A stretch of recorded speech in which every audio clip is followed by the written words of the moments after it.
Hello বন্ধুরা, কেমন আছো সবাই? চলো নতুন ব্লগে তোমাদেরকে সবাইকে ওয়েলকাম জানাচ্ছি। আজকে আমি নিজের স্কিন কেয়ার স্টার্ট করলাম। আর দেখো, এর নাম হচ্ছে তৃপ্তি।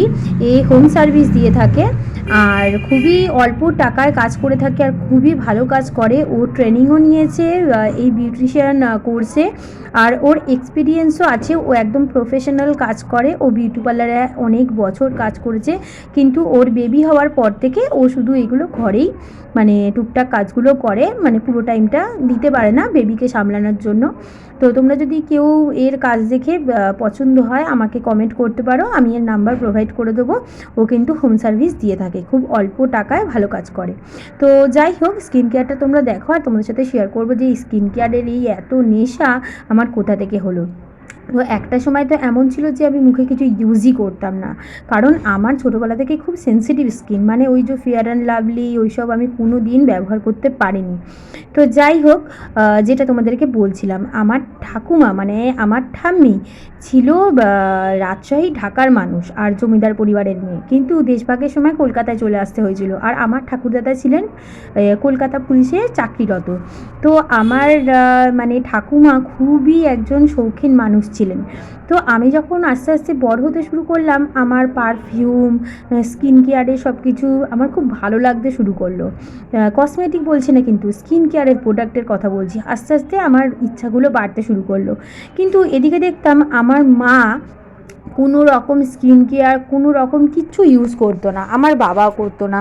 তারপরে আমি তো বুঝতে পারতাম না যে আমার মধ্যে এই ইচ্ছাগুলো কোথা থেকে আসছে। তো দেখো, ছোটোবেলায় তো সবাই সব কিছু বুঝতে পারে না, আস্তে আস্তে সব কিছু বুঝতে শিখেছি, এখন পুরোটাই জেনে গেছি। এই যে স্কিন কেয়ারের নেশা, এই যে এটা ওটা যে করি, যেইটুখানি করি, আমার পুরোটাই কিন্তু এই সৌখনতাটা এসছে আমার ডিএনএ থেকে, মানে আমার ঠাকুমার থেকে। জানো, আমার ঠাকুমা মানে বিয়ের পরে পার্ক স্ট্রিটে থাকতেন। তো ঠাকুমার রুম ছিল আলাদা, একদম পাটপাট করা পরিষ্কার, একদম সাদা ধপধপে চাদর দেওয়া বিছানার চাদরটাও ইস্ত্রি করে রাখতো। আর যখন আমরা ঠাকুমা বাড়িতে ঘুরতে যেতাম তখন দেখতাম ঠাকুমা কিন্তু একটা আলাদা ক্যাবিনেট ছিল, সেই ক্যাবিনেটের মধ্যে শুধু অনলি ল্যাকমি আর নিভিয়ার প্রোডাক্ট ভর্তি থাকতো। ল্যাকমি আর নিভিয়ার প্রোডাক্ট মানে সব স্কিন কেয়ার, কসমেটিক কিন্তু কিচ্ছু না। মানে আমার ঠাকুমা খুব পছন্দ করতেন স্কিন কেয়ার করতেন। সারাদিন বাচ্চাদের দেখাশোনা করা, সংসারের কাজকর্ম সারা সব কিছু সেরে নিজে স্কিন কেয়ার করতেন। আর প্রচণ্ড পারফিউম, স্ট্রং পারফিউম ব্যবহার করতেন। ঘরে সবসময় মানে সেন্টেড যে ধূপকাঠিগুলো হয় সেইগুলো জ্বালিয়ে রাখতেন, আর নিজের ঘরের দরজাটাকে বন্ধ করে রাখতেন। যখন কাজ সারা হয়ে যেত তারপরে একদম পরিষ্কার হয়ে নিজের রুমে উনি একলা থাকতেন আর গল্পের বই পড়তেন। আর আমরা যখন ওখানে থাকতে যেতাম দুদিন একদিন, তখন দুপুরবেলা করে অনেক গল্প আমাদেরকে শোনাতেন। তো মাঝখানে তো বুঝতেই পারতাম না যে এই শখগুলো, এই নেশাগুলো আমার মধ্যে আসলো কোথা থেকে। তারপরে এখন পুরোপুরি বুঝতে পারি যে আমার ঠাকুমার এই নেশাগুলো আমার মধ্যেও আছে। মাঝখানে তো সংসারের চাপে পড়ে এইসব কিছুই করতাম না, শুধু টিউশনি করতাম। বিয়ের পরে সংসারে কাজ করতাম, টিউশনি করতাম, আর ঘরের সব জিনিসপত্র কিনতাম। আমার ঘরের জিনিসপত্র কেনার যে নেশা আছে, এটা কিন্তু আমি অনেক আগেই তোমাদের সাথে ব্লগে শেয়ার করেছি। আমার যে নানান ধরনের বাসনপত্র দেখো, একটার সাথে আরেকটা কোনোদিন তোমরা কেউ মিল পাবে না। 4টে বাটি একরকম দেখতে পারবে না, 4টে থালা একরকম দেখতে পারবে না। এর পেছনেও অনেক বড় গল্প আছে, সেটা না হয় অন্য কোনো দিন তোমাদেরকে শোনাবো। তো আজকে যে স্কিন কেয়ারের তোমাদেরকে ভিডিওটা শেয়ার করছি, তো স্কিন কেয়ারের গল্পটাই তোমাদেরকে বলি। তো ঠাকুমাকে তো ওরকম দেখতাম যে সব কিছু সাজিয়ে রাখতো। আর আমি কি করতাম বলো তো, যখন ঠাকুমা নিজের হেসেলে রান্না করতো তখন কি করতাম, চুপি চুপি ওইখানে ঠাকুমার ঘরের চাবিটা নিয়ে আস্তে করে দরজাটা খুলে ভেতরে ঢুকে আবার বন্ধ করে দিতাম। এবার ঠাকুমা দূর থেকে জানলা দিয়ে দেখতো যে দরজাটা বন্ধ, কিন্তু ঠাকুমার ওই রান্নাঘরের জানলা দিয়ে মানে তালাটা দেখা যেত না, উপর ভাগটা শুধু দেখা যেত। সেইটা আমি বুঝে নিয়েছিলাম। আর কি করতাম, ভেতর দিয়ে দরজা বন্ধ করে এত সুন্দর সুগন্ধ মানে চারিদিকে থাকতো ঠাকুমার রুমে, ওইখানে চুপ করে বসে থাকতাম। আর মাঝে মাঝে চুরি করে করে একটু একটু ল্যাকমির প্রোডাক্টগুলো নিজের মুখে গায়ে মেখে নিতাম। তখন তো বাচ্চা ছিলাম, বুঝতাম না, মেখে তো নিতাম, কিন্তু ওইগুলোর যে এত সুন্দর গন্ধ সেগুলো আর লোকাবো কী করে। যখন ঠাকুমা খাবার জন্য ডাকতো তখন খেতে যেতাম, তখন বলতো কী হলো তোর, এরকম কী মেখেছিস রে আমার ওখান থেকে, তোর গা দিয়ে এরকম সুন্দর গন্ধ বেরোচ্ছে। আমি বলতাম কই ঠাকুমা, আমি তো মাখিনি। এবার ঠাকুমা আরও যদি বকাবকি করে, দৌড়ে গিয়ে চৌবাচ্চার থেকে জল নিয়ে মুখ হাত পা তাড়াতাড়ি করে ধুয়ে এসে আবার বসে পড়তাম যে না না ঠাকুমা, কোথায় দেখো তো আমার গায়ে কোনো রকম সুগন্ধ বেরাচ্ছেই না। এইরকম দুষ্টুমি করতাম ছোটোবেলায়, জানো। আর ঠাকুমার বাড়িতে কত চৌবাচ্চা ছিল, কত চৌবাচ্চা জল ভর্তি ছিল। এবার দু একটা চৌবাচ্চা খালিও থাকতো। এবার যখন বেশি ভয় পেয়ে যেতাম, ওই চৌবাচ্চার ভেতরে আমি লুকিয়ে পড়তাম, আর উপর দিয়ে একটা কাঠের পাটাতন ছিল, সেটাকে টেনে দিতাম। ঠাকুমা আমাকে খুঁজেই পেতো না। এত মানে মনে পড়ে সেই দিনগুলো। রিপন স্ট্রিটে ছিল আমার ঠাকুমার বাড়ি, মানে পুরোনো দিনের দোতলা বাড়ি। ঠাকুমা নিচের দুটো কি তিনটে ঘর নিয়ে থাকতো, আর উপরে আরও ঘর ছিল। আর পুরোনো দিনে সেই দরজা জানলা, মানে সেই স্মৃতিগুলো যখন মনে পড়ে না, খুব ভালো লাগে। তো ঠাকুমার থেকে পেয়েছি এই স্কিন কেয়ার এইগুলো করা। মানে আমি কসমেটিক বেশি ইউজ না করলেও আমি কিন্তু স্কিন কেয়ারটা মাসে মাসে করি। আর নিজেকে কিন্তু একটু রেজুভেনেট করেও রাখতে হয়, কি বলো। সারাদিন সংসারের কাজ সামলে, ঘরের কাজ কি বাইরের কাজ, আমাদের মেয়েদেরকে যতই আমরা যাই কাজ করি না কেন, নিজেকে কিন্তু একটু সময় দেওয়া উচিত, নিজেকে একটু ভালো রাখা উচিত। আমি সেটাই এই ভিডিওতে তোমাদেরকে বলতে চাইছি, যে যারা আমার মতন এরকম সংসারী মানুষ বা সংসার সামলেও বাইরে গিয়ে কাজ করছো, তোমরা কিন্তু নিজের শৌখিনতা যেটা, সেটাকে কিন্তু বিসর্জন দিও না। নিজেকে নিজের খেয়াল রাখো, নিজের ভালো মন্দটা ভাবতে শেখো, আর নিজে কিসে খুশি থাকবে সেটাও খুঁজে নিও।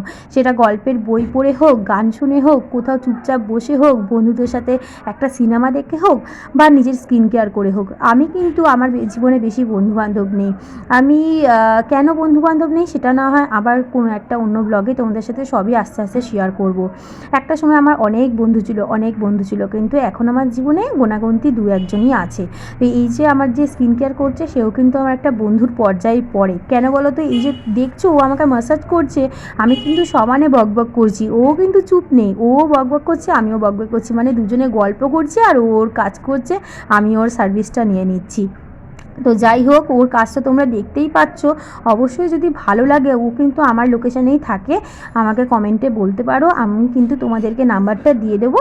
তো তোমরা কিন্তু ওর থেকে একবার হলেও সার্ভিসটা নিয়ে দেখতে পারো, ও কিন্তু খুব ভালো কাজ করে। আর হ্যাঁ দেখো, ও নিজের বাচ্চাকে নিয়ে এসছে, আর বাচ্চার সাথে ওর বই খাতা সব নিয়ে এসছে, ও পাশে বসে কিন্তু লেখালেখির কাজটা করে নিচ্ছে। এই যে মায়ের কথা বাচ্চাটা শুনছে, এটা দেখেই বা কত ভালো লাগে।